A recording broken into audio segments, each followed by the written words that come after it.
आज बहुत ही पवित्र दिन है।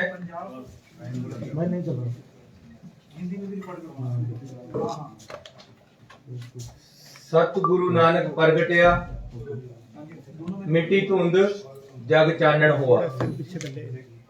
आज श्री गुरु नानक देव जी का गुरपुरब है। मैं पूरे पंजाबियों नूं इस शुभ दिहाड़े की बहुत बहुत बधाई देना। बहुत ही महत्वपूर्ण दिन है। ते अज एक बधाई होर देनी है कि असी श्री चमकौर साहब विखे सिख इतिहास नूं दर्शाउंदा होया एक बहुत बड़ा म्यूजियम सिख संगतां नूं, गुरु नानक नाम लेवा संगतां नूं, पंजाबियां नूं समर्पित कीता है। इहदे विच 14 गैलरियां जिहदे विच पूरे सिख इतिहास नूं फिल्माया गया है।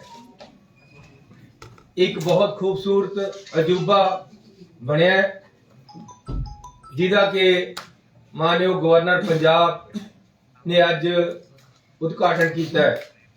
ये 2006 दे विच कैप्टन अमरिंदर सिंह जी की सरकार ने शुरू किया सी।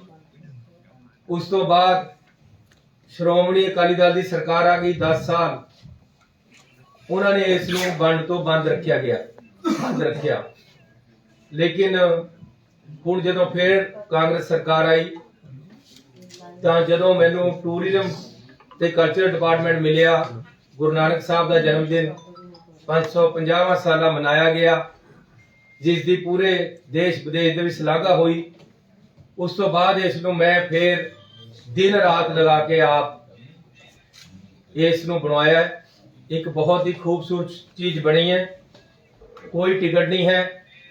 मैं समूह गुरु नानक नाम लेवा पंजाबियों नूं बेनती करना कि इहनूं देख के जाओ ताकि साडे बच्चियां नूं, आउण वाली जनरेशनां नूं सिख कौम बारे, सिख कौम दे गुरुआं बारे, सिख कौम दीयां शहादतां बारे ते खालसा राज किस तरह स्थापित होया, किस तरह बंदा सिंह बहादुर जी ने इट दी इट नाल इट बजाई, वो सारा कुछ इस म्यूजियम दे विच अच्छी तरह फिल्माया गया है।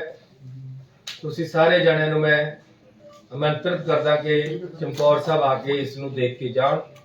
सिख इतिहास दे विच एक बहुत बड़ी अजूबा जिहड़ा बन के अज सिख संगतां नूं असीं समर्पित कीता है।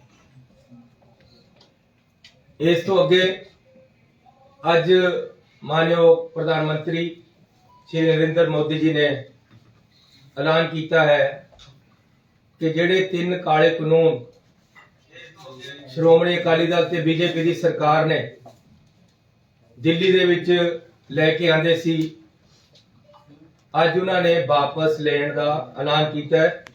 यह भी कहा है कि आने वाली पार्लीमेंट दे विच वो इन्हां कानूनां नूं वापस लेणगे। अज सिर्फ ऐलान होया। वो कहते भी सब कुछ लुटा के होश में आए तो क्या किया।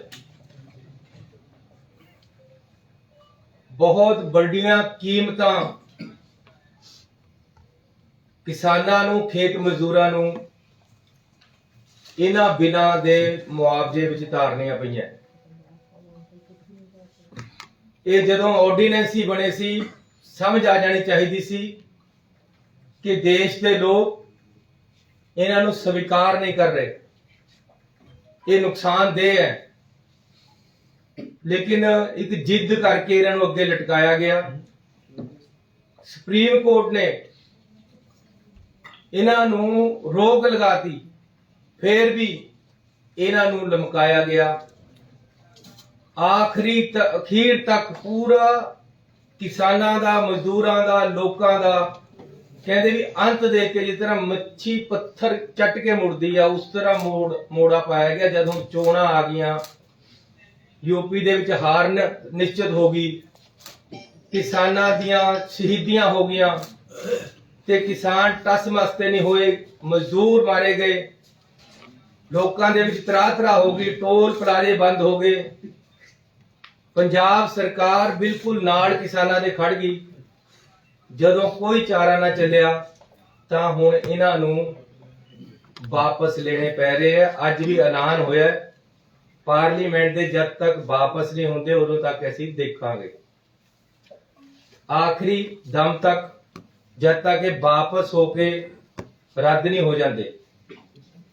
ਕਾਨੂੰਨ ਨਹੀਂ ਰੱਦ ਹੋ ਜਾਂਦਾ ਉਹਦੇ ਵਿੱਚ, ਪਾਰਲੀਮੈਂਟ ਦੇ ਵਿੱਚ, ਉਦੋਂ ਤੱਕ ਅਸੀਂ ਹੁਣ ਵਿਸ਼ਵਾਸ ਕਰਨ ਵਾਲੇ ਨਹੀਂ ਹੈ ਤੇ ਉਦੋਂ ਤੱਕ ਦੇਖਾਂਗੇ।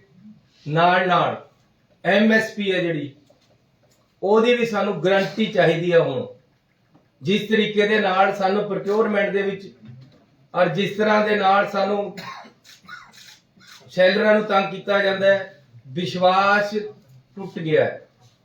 ਇਹਨੂੰ ਜੋੜਨ ਵਾਸਤੇ MSP ਹੈ ਜਿਹੜੀ, ਇਹਨੂੰ ਸਟੈਚੂਟਰੀ ਪ੍ਰੋਵੀਜ਼ਨਸ ਦੇ ਵਿੱਚ ਲੈ ਕੇ ਬਾਈ ਲਾਅ ਸਾਨੂੰ MSP ਮਿਲਣੀ ਚਾਹੀਦੀ ਹੈ। ਇਹ ਵੀ ਨਾਲ ਹੋਣਾ ਚਾਹੀਦਾ ਜਦੋਂ ਇਹ ਕਾਨੂੰਨ ਰੱਦ ਕਰਨ ਦਾ ਕਾਨੂੰਨ ਆਣਾ।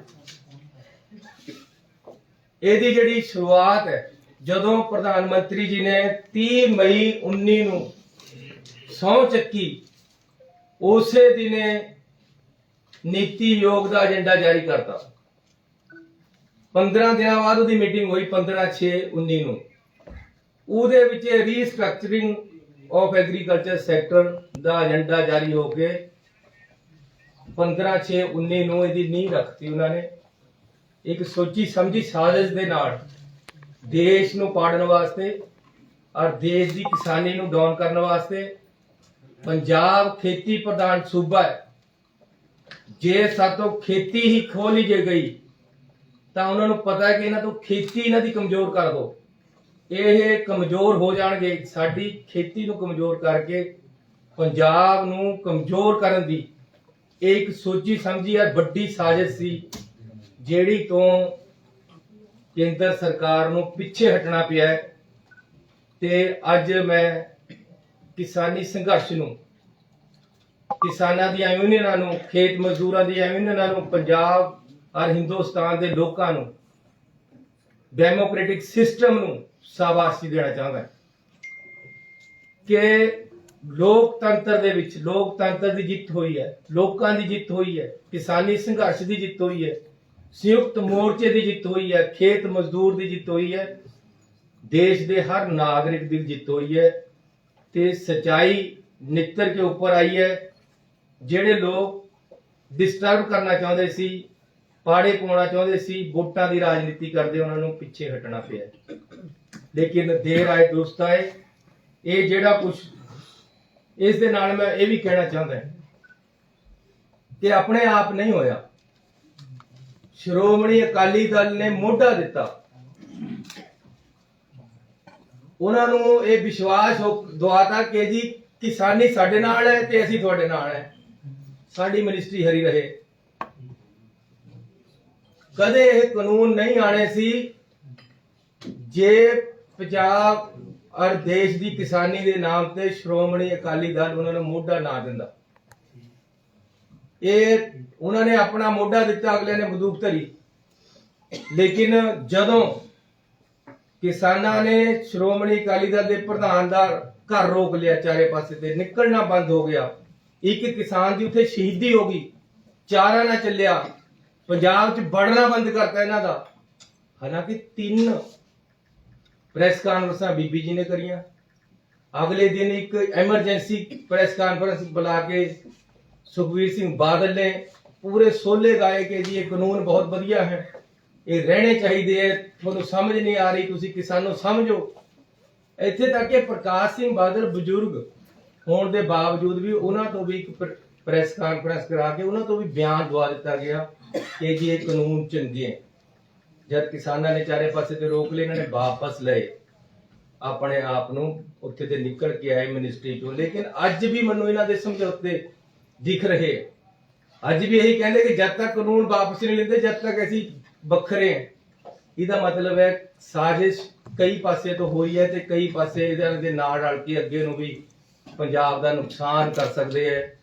ਇਸ ਲਈ ਮੈਂ ਆਮ ਆਦਮੀ ਵਾਲਿਆਂ ਨੂੰ ਬੇਨਤੀ ਕਰਨਾ ਚਾਹੁੰਦਾ ਕਿ ਤੁਸੀਂ ਅੱਜ ਵੀ ਸੋਲੇ ਗਾਤੇ ਕਿ ਜੀ ਇਹ ਕਾਨੂੰਨ ਰੱਦ ਹੋਏ ਆ, ਇਹਦੇ ਚ ਇੰਨੇ ਬੰਦੇ ਮਰ ਗਏ ਆ, ਇਹ ਹੋਇਆ ਉਹ ਹੋਇਆ।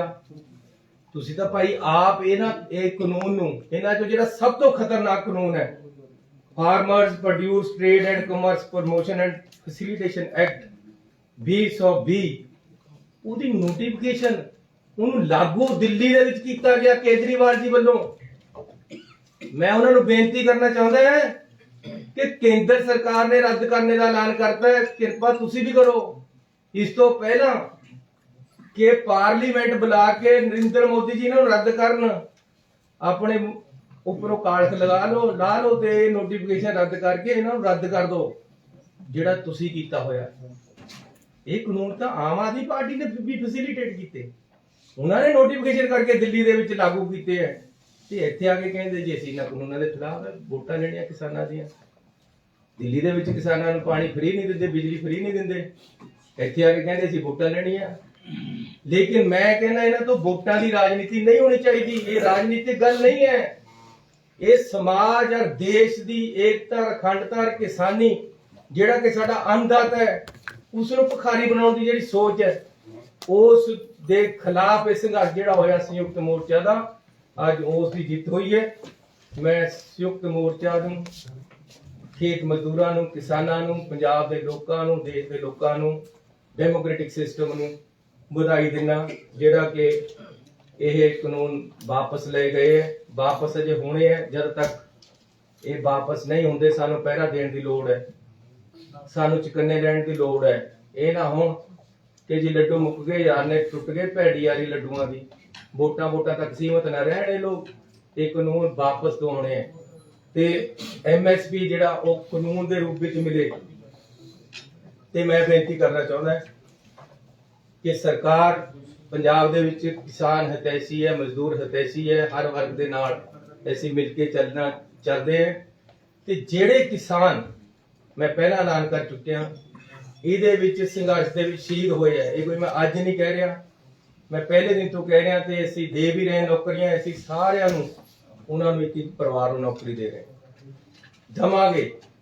ਤੇ ਨਾਲ ਇੱਕ ਮੈਮੋਰੀਅਲ ਇਸ ਸੰਘਰਸ਼ ਦੇ ਨਾਮ ਤੇ ਕਿਸਾਨ ਯੂਨੀਅਨ ਜਿਸ ਤਰ੍ਹਾਂ ਉਹਦਾ ਨਾਮ ਦੱਸਣਗੇ, ਐਸੀ ਇੱਕ ਪੰਜਾਬ ਦੇ ਵਿੱਚ ਢੁਕਵੀਂ ਜਗ੍ਹਾ ਤੇ ਵੱਡਾ ਮੈਮੋਰੀਅਲ ਇਸ ਸੰਘਰਸ਼ ਦੇ, ਕਿਉਂਕਿ ਲੋਕਾਂ ਦਾ ਸੰਘਰਸ਼ ਹੈ। ਆਜ਼ਾਦੀ ਤੋਂ ਬਾਅਦ ਜੇ ਕੋਈ ਵੱਡਾ ਸੰਘਰਸ਼ ਚੱਲਿਆ ਤਾਂ ਇਹ ਹੈ, ਜਿਹਨੇ ਪੰਜਾਬ ਹੀ ਨਹੀਂ ਪੂਰੇ ਦੇਸ਼ ਵਿੱਚ ਡੈਮੋਕ੍ਰੈਟਿਕ ਸਿਸਟਮ ਨੂੰ ਤਕੜਾ ਕੀਤਾ ਹੈ, ਡਿਕਟੇਟਰਸ਼ਿਪ ਨੂੰ ਨੱਥ ਪਾਈ ਹੈ, ਡਿਕਟੇਟਰਸ਼ਿਪ ਨੂੰ ਕਿਹਾ ਕਿ ਇੱਥੇ ਤੁਹਾਡੇ ਵਾਸਤੇ ਕੋਈ ਜਗ੍ਹਾ ਨਹੀਂ ਹੈ, ਇਹ ਲੋਕਾਂ ਦਾ ਰਾਜ ਹੈ, ਲੋਕਾਂ ਦੇ ਮੁਤਾਬਕ ਚੱਲੇਗਾ, ਤੁਸੀਂ ਇੱਕ ਤਰਫਾ ਡਿਸੀਜਨ ਨਹੀਂ ਕਰ ਸਕਦੇ। ਇਹ ਨਹੀਂ ਹੈ ਕਿ ਵੋਟਾਂ ਪਾਰਲੀਮੈਂਟ 'ਚ ਪਈਆਂ ਹੀ ਨਹੀਂ ਤੁਹਾਨੂੰ ਪੂਰੀਆਂ, ਤੁਸੀਂ ਕਾਨੂੰਨ ਲਾਗੂ ਕਰਤਾ, ਰਾਜ ਸਭਾ 'ਚ ਵੋਟਾਂ ਪਾਈਆਂ ਹੀ ਨਹੀਂ, ਕਾਨੂੰਨ ਲਾਗੂ ਕਰਤਾ। ਇਸ ਤਰ੍ਹਾਂ ਨਹੀਂ ਚੱਲਣਾ, ਲੋਕਾਂ ਦਾ ਹੀ ਰਾਜ ਚੱਲਣਾ। ਮੁੜ ਕੇ ਦੇਸ਼ ਦੇ ਵਿੱਚ ਇੱਕ ਡੈਮੋਕ੍ਰੈਟਿਕ ਸਿਸਟਮ ਸਹੀ ਤਰੀਕੇ ਨਾਲ ਚੱਲੇ, ਲੋਕਤੰਤਰ ਸਹੀ ਤਰੀਕੇ ਨਾਲ ਚੱਲੇ, ਉਹ ਹੋਇਆ। ਇਸ ਲਈ ਇਸ ਸੰਘਰਸ਼ ਦਾ ਇੱਕ ਮੈਮੋਰੀਅਲ ਪੰਜਾਬ ਦੇ ਵਿੱਚ ਬਣਾਵਾਂਗੇ ਔਰ ਵੱਡੇ ਪੱਧਰ ਦਾ ਬਣੇਗਾ।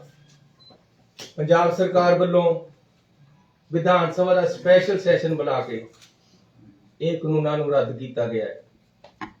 ਇਸ ਤੋਂ ਉੱਪਰ ਅਕਾਲੀ ਦਲ ਵੱਲੋਂ 2013 ਵਿੱਚ ਇਹੀ ਕਾਨੂੰਨ ਜਿਹੜੇ ਲੈ ਕੇ ਆਦੇ ਸੀ, ਸਾਡੀ ਸਰਕਾਰ ਨੇ, ਜਿਹੜੀ ਲੋਕਾਂ ਦੀ ਅੱਜ ਸਰਕਾਰ ਪੰਜਾਬ ਦੇ ਵਿੱਚ, ਉਸ ਨੇ ਰੱਦ ਕੀਤਾ ਹੈ ਇਹਨਾਂ ਕਾਨੂੰਨਾਂ ਨੂੰ। 13 ਵਾਲਾ ਕਾਨੂੰਨ ਪੰਜਾਬ ਦਾ ਵੀ ਅਸੀਂ ਰੱਦ ਕੀਤਾ ਤੇ ਅਮੈਂਡਮੈਂਟਾਂ ਉਹ ਵੀ ਲਿਆਏ ਜਿਹੜੀਆਂ ਕਿਤੇ ਖਰਾਬ ਸੀ, ਸੋ ਅਸੀਂ ਉਹ ਵੀ ਕੀਤਾ ਜੋ ਪੰਜਾਬ ਸਰਕਾਰ ਵੱਲੋਂ ਗਲਤ ਕੀਤਾ ਗਿਆ ਸੀ।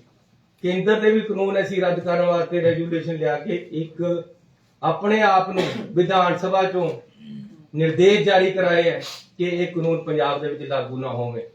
ਪੰਜਾਬ ਦਾ ਰਵੱਈਆ ਦੇਖ ਕੇ, ਸਰਕਾਰ ਦਾ ਰਵੱਈਆ ਦੇਖ ਕੇ, ਏਕਤਾ ਦੇਖ ਕੇ, ਪਰ 3 ਦਿਨ ਪਹਿਲਾਂ ਤਾਂ ਅਜੇ ਮੇਰੀ ਕਿਸਾਨਾਂ ਦੇ ਨਾਲ ਮੀਟਿੰਗ ਹੋਈ ਤੇ ਉੱਥੇ ਅਸੀਂ ਪੂਰੀ ਏਕਤਾ ਦਿਖਾਈ ਹੈ ਕਿਸਾਨਾਂ ਦੇ ਨਾਲ, ਕਿਸਾਨਾਂ ਦੀਆਂ ਸਾਰੀਆਂ ਮੰਗਾਂ ਮੰਨੀਆਂ। ਕੇਂਦਰ ਨੂੰ ਸਮਝ ਆ ਗਈ ਕਿ ਪੰਜਾਬ ਸਰਕਾਰ, ਕਿਸਾਨ, ਮਜ਼ਦੂਰ, ਪੰਜਾਬ ਇੱਕ ਤਰਫ ਖੜਾ ਹੈ। ਇਸ ਲਈ ਇਹ ਕਾਨੂੰਨ ਰੱਦ ਕੀਤੇ ਗਏ ਹੈ। ਮੈਂ ਹੁਣ ਅੱਗੇ ਇੱਕ ਬੇਨਤੀ ਕਰਨਾ ਚਾਹੁੰਦਾ ਕਿ BSF ਦਾ ਜਿਹੜਾ ਦਾਇਰਾ ਵਧਿਆ ਹੈ, ਇਹ ਵੀ ਵੱਡੀ ਲੜਾਈ ਹੈ ਜਿਹੜੀ ਪੰਜਾਬ ਦੇ ਲੋਕਾਂ ਨੂੰ ਲੜਨੀ ਪਏਗੀ। ਤੇ ਆਪਾਂ ਨੇ ਲੜਨੀ ਹੈ। ਇਹ ਦਾਇਰਾ ਵਾਪਸ 5 ਕਿਲੋਮੀਟਰ ਤੱਕ ਜਾਵੇ, ਇਸ ਵਾਸਤੇ ਸੰਘਰਸ਼ ਵਿੱਢਣਾ ਹੈ।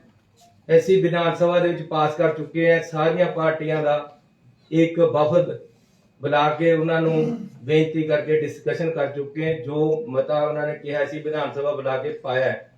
ਹੁਣ ਇਹ ਸੰਘਰਸ਼ ਇਸ ਤੋਂ ਅੱਗੇ ਵਧਣਾ ਹੈ।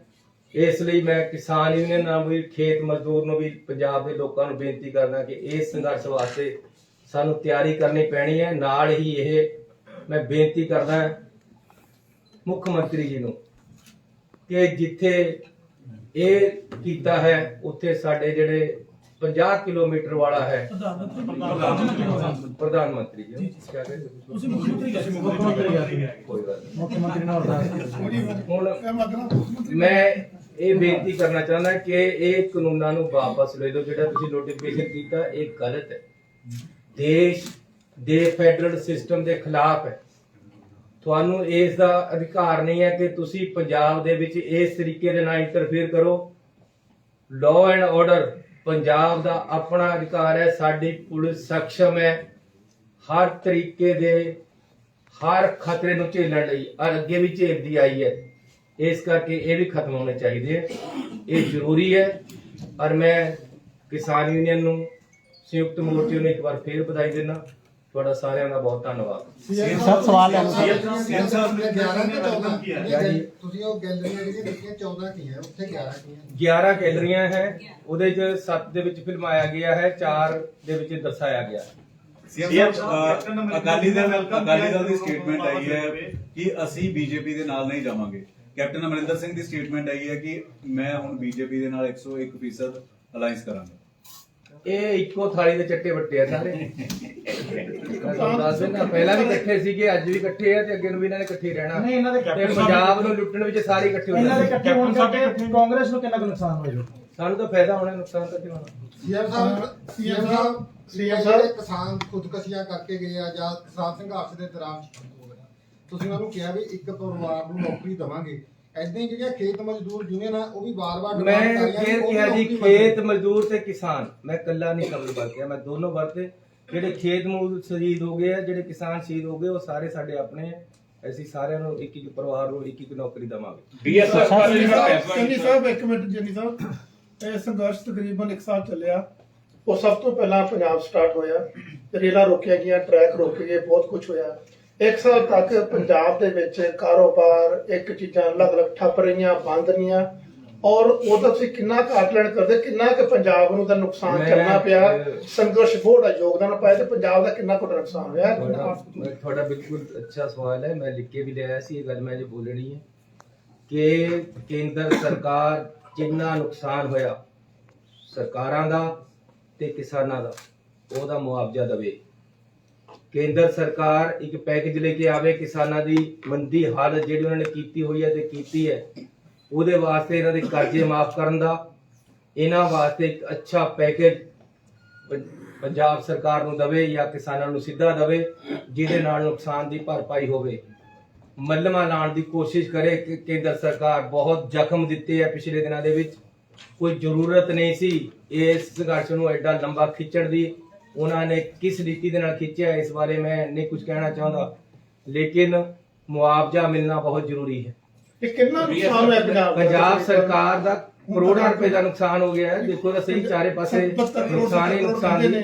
ਇਹ ਤਾਂ ਹੁਣ ਅਸੀਂ ਦੱਸਾਂਗੇ ਤੁਹਾਨੂੰ। ਸੀਐਮ ਸਾਹਿਬ ਪਾਰਲੀਮੈਂਟ ਸੈਸ਼ਨ ਨੂੰ ਲੈ ਕੇ ਕਿਸਾਨ ਹਾਲੇ ਵੀ ਕਹਿ ਰਹੇ ਆ ਕਿ ਅਸੀਂ ਜਾਵਾਂਗੇ ਜੱਥੇ ਲੈ ਕੇ ਦਿੱਲੀ ਵੱਲ ਰਵਾਨਾ ਹੋਵਾਂਗੇ, ਹਾਲੇ ਵੀ ਉਸੇ ਗੱਲ ਤੇ ਅੜੇ ਹੋਏ ਨੇ। ਤੁਹਾਡੀ ਪਾਰਟੀ ਦਾ ਸਟੈਂਡ ਤੇ ਸਪੋਰਟ ਕੀ ਰਹੇਗਾ ਉਸ ਨੂੰ ਲੈ ਕੇ? ਦੇਖੋ, ਸਾਡਾ ਸਰਕਾਰ ਦਾ ਵੀ ਦੱਸ ਦੇਣਾ, ਮੈਂ ਪਾਰਟੀ ਦਾ ਵੀ ਦੱਸ ਦੇਣਾ ਕਿ ਸਾਡਾ ਇੱਕ ਹੀ ਏਜੰਡਾ ਹੈ ਕਿ ਅਸੀਂ ਕਿਸਾਨਾਂ ਤੇ ਖੇਤ ਮਜ਼ਦੂਰਾਂ ਦੇ ਪੰਜਾਬ ਦੇ ਹਿੱਤਾਂ ਦੇ ਨਾਲ ਹੈ। ਜਿਵੇਂ ਉਹਨਾਂ ਦਾ ਫੈਸਲਾ ਹੋਏਗਾ ਅਸੀਂ ਉਸ ਤਰ੍ਹਾਂ ਹੀ ਨਾਲ ਖੜੇ। ਸਰ ਕਿਸਾਨ ਅੰਦੋਲਨ ਦੌਰਾਨ ਕਿਸਾਨ ਜਿਹੜੇ ਸ਼ਹੀਦ ਹੋਏ ਨੇ ਉਹਨਾਂ ਨੂੰ ਸ਼ਹੀਦ ਦਾ ਦਰਜਾ ਦਿਵਾਉਣ ਲਈ ਤੁਹਾਡੇ ਵੱਲੋਂ ਕੋਈ ਅਪੀਲ ਦਲੀਲ ਜਿਹੜੀ ਹੈਗੀ ਪੀਐਮ ਮੋਦੀ ਤੱਕ? ਅਸੀਂ ਤਾਂ ਮੰਨਦੇ ਹੀ ਹਾਂ ਉਹਨਾਂ ਨੂੰ ਸ਼ਹੀਦ, ਅਸੀਂ ਉਹਨਾਂ ਤੇ ਕਾਹਨੂੰ ਆਉਣਾ ਅਸੀਂ ਦੇ ਰਹੇ। ਮੁੱਖ ਮੰਤਰੀ ਸਾਹਿਬ ਇੱਕ ਤੁਸੀਂ ਜਿਹੜੀ ਗੱਲ ਕਹੀ ਬੀਐਸਐਫ ਵਾਲੀ ਬੜੀ ਸੀਰੀਅਸ ਹੈ।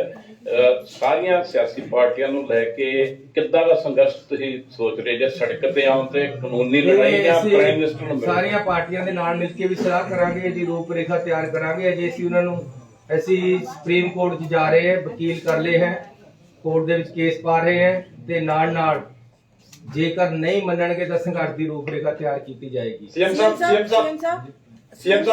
ਸਰ ਇੱਕ ਤੁਸੀਂ ਐਲਾਨ ਕੀਤਾ ਸੀ ਕਿ 5.5 ਰੁਪਏ ਰੇਤੇ ਦਾ ਪੁੱਟ ਤੈਅ ਕੀਤਾ ਗਿਆ, ਪਰ ਉਹ ਤੁਹਾਡੇ ਜ਼ਿਲ੍ਹੇ 'ਚ ਮਹਿੰਗਾ ਪਤਾ ਕਿਆ ਜੀ, ਅੱਜ ਫੇਰ ਕਿਸ ਟਾਈਮ ਸਰ ਜ਼ਰੂਰੀ ਹੈ ਜੀ ਸਰ ਤੁਹਾਡੇ ਤੁਸੀਂ ਜਿਹੜੀ ਆਪ ਮਰਜ਼ੀ ਕੀਤਾ ਕਰ ਲਿਓ, ਲੇਕਿਨ ਅੱਜ ਫੇਰ ਸਰ ਮੇਰੀ ਗੁੰਡਾ ਟੈਕਸ ਵੀ ਲਿਆ ਜਾ ਰਿਹਾ ਡਾਇਵਰਟ ਹੋ ਜਾਏਗੀ, ਸਾਰੇ ਗੱਲ ਕੁਝ ਨਹੀਂ ਰਹੇਗਾ, ਫਿਕਰ ਨਾ ਕਰੋ। ਬਹੁਤ